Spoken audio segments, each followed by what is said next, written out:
What the Pentagon admitted should raise alarm bells for everyone. It's not just thank you for your service, it's thank you for your organs. Hello everyone, I'm Scarlett. Welcome back to my channel. And today we are continuing our talk on organ harvesting, organ donation, organ retention in the United States. So a Pentagon Inspector General report revealed that the U.S. Medical Examiner's Office was retaining organs of hundreds of people without the family's knowledge or consent. Where did this happen? This happened at the Dover Air Force Base in Delaware, in their morgue. The Inspector General found that 553 specimens were being kept there. What do I mean by specimens? Organs. We're talking brains, hearts, lungs, intestines, you name it, they probably had it. These specimens were collected from around 433 people, including many and mostly servicemen and women. After further investigation, it was discovered that over 83% of the organs that they had were acquired without the family's knowledge. These organs were taken after autopsies were conducted. And in several cases, it was found out the organs were being kept actually against the family's will.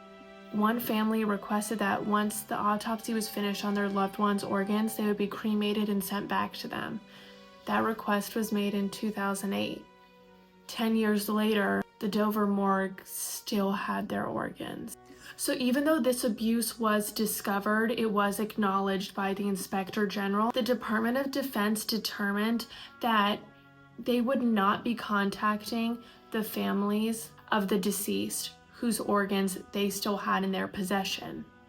Their reason for that is that they did not want to re-traumatize families, because many of these families buried their sons, their daughters, their dads, thinking that their whole body was intact. But that wasn't true. The country that they fought for, served for, died for, kept their organs. So if you're saying it was for inspection, that's one thing. You need to be honest with the family and tell them that's what's happening.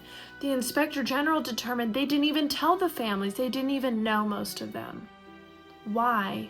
So despite this finding, despite the U.S. Inspector General confirming that this was done, yes, this is real. Yes, this happened in America.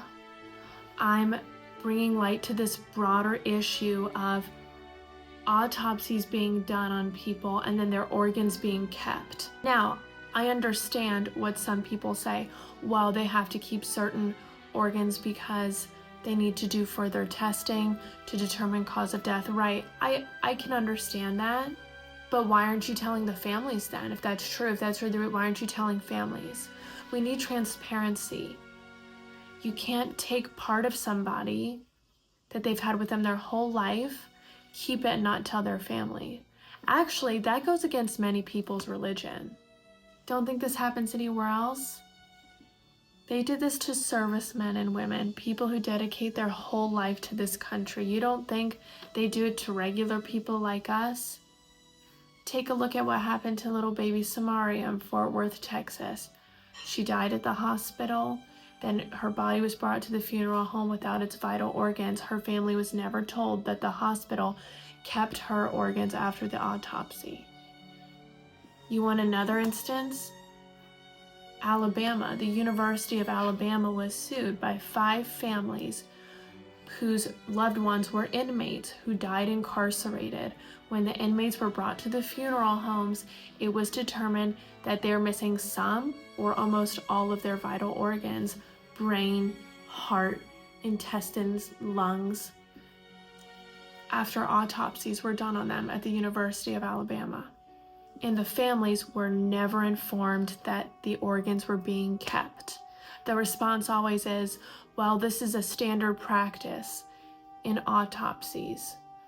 Okay, well, the standard person doesn't know what the heck goes on in an autopsy, so you need to tell families. You need to tell families if you're keeping their loved ones' organs. You need to give them a time frame, and you must give back the organs. That's all that we're asking. We're asking for human decency. We're asking to still be treated like people once we die. Why do I talk about this? Because this is a topic that is just not spoken about. People don't want to address anything that has to do with death. It's very morbid. It's tough to talk about. It's certainly tough to think about. But I'm here to educate Americans on practices that do happen here so that you can be informed, you can protect yourself, and you can protect your loved ones. That's all for today, folks. Thank you guys. Bye.